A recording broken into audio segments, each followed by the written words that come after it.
What is up, you guys? My name is Anton, and I do college football videos with the Miami Hurricanes in focus. Now, before we get into this video, I want to give a quick shout out. If you notice some changes, yeah, there's a new shirt. Boom, there it is. Once a cane, always a cane. Get your own prints at Fan Print. Down below is the link where you can get them, and I'm also going to show you a preview of all their products. There's a couple more that'll be. Now, they have a whole bunch of products. You can see them here. These are Miami stuff, but they got any teams, and their stuff is custom-made designs. You won't find these anywhere. I highly recommend you check them out. There's something for every single person out there, especially Canes fans.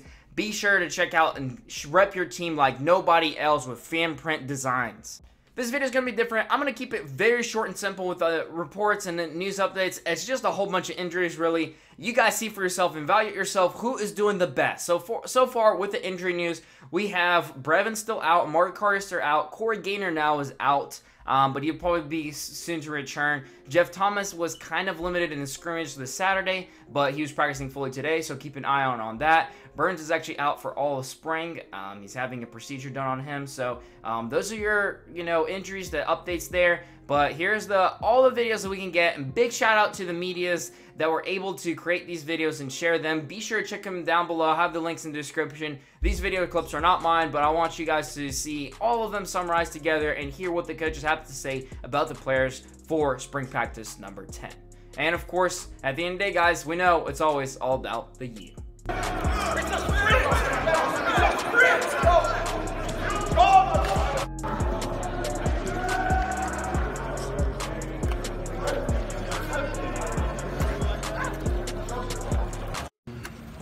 Just finish what I started because I made a commitment that I was going to come in my freshman year, so I just want us days to be great again.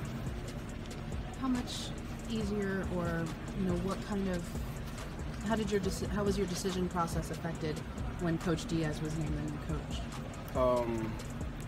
I mean, he called me and he said I still had a spot here, and I wanted to take that advantage again, like I did my freshman year when they offered me in the first place. So I just wanted to keep that tradition going. What's it been like for you coming back and I mean, it's like you said, you never left, but kind of, talking to your teammates, talking to your coaches, what's that process been like for you since you've come back? It's been great. Everybody showed me love like I've never left or like planning on leaving, so it felt good. Jeff, you have so much God-given ability that the coaches have been talking just about how now trying to take that and make you a complete football player and athlete. How are you responding to the coaching you're getting?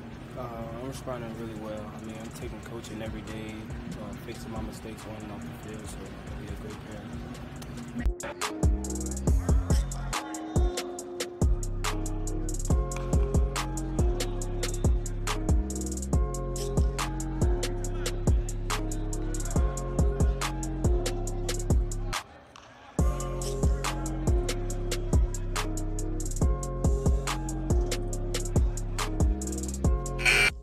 Very inconsistent, the offensive line.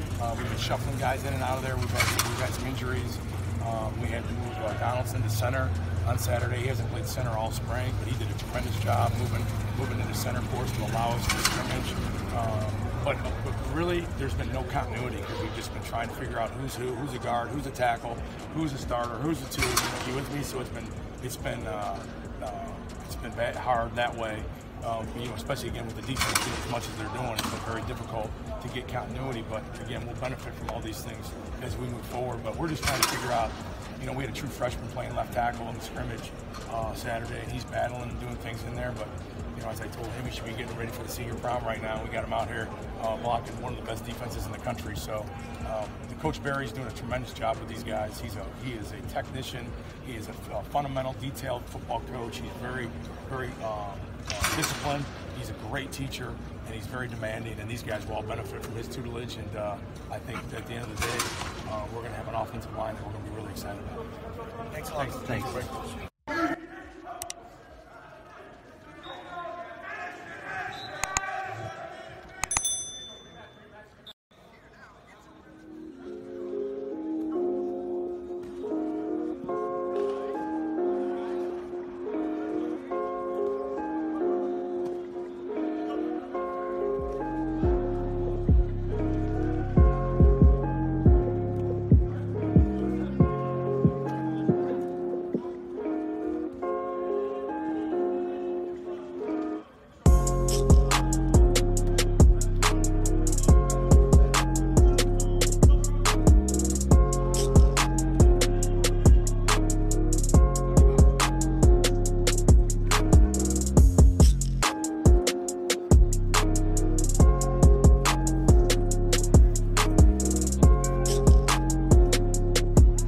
not getting into the details of how we do things. I mean, I think he just understands that there's a consistent structure, and he knows exactly where the lines are drawn, and that any crossing the line results in this.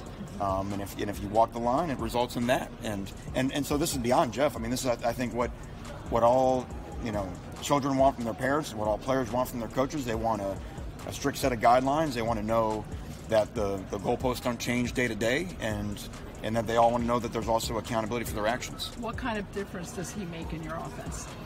Well, obviously Jeff's explosion and what he can do, number one, in terms of being a threat down the field, right, and blowing the top off of the coverage, but then secondly, what he can do in terms of taking a short play and turning it into an explosive play.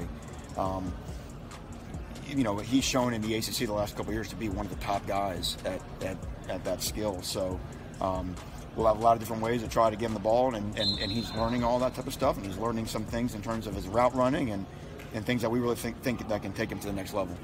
All of them played really slow in the huddle, really slow at the line of scrimmage. Were too indecisive making decisions, all three of them, at times.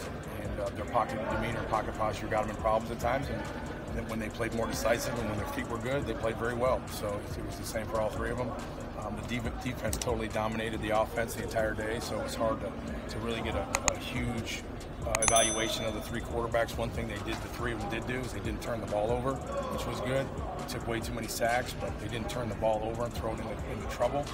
And then I think Nkosi was the benefactor of having a couple big plays, of being in there and generating a couple big plays, which was good. One time he really negotiated the pocket well, and stepped up, slid, eyes downfield, hit a dig, and got a big play out of that. Was a benefactor of having some good eyes and some good feet at the end of the day. But to be quite honest with you, there wasn't a lot of offensive explosiveness at all. And then, as I mentioned, the defense was totally dominant. So it was hard to really evaluate those guys. But those types of situations are good for us to see because we're not out there with them. You know, so they have to take the play call, they have to get the signal, they have to communicate in the huddle, they have to get guys lined up and all those types of things. So those type of experiences will be totally pay dividends at the end of the day for us, and we have to continue to put those guys in those situations. And Dan, if you stayed all the way to the end of this video, I'd greatly appreciate if you check out the link down below that has Patreon under it. This is my page right here. All you have to do is just click on that link. It will take you over here, and you have different tiers of benefits. If you can support me for as little as $1 a month to as much as over $50 a month, whatever you can do. Anything helps. I greatly appreciate it.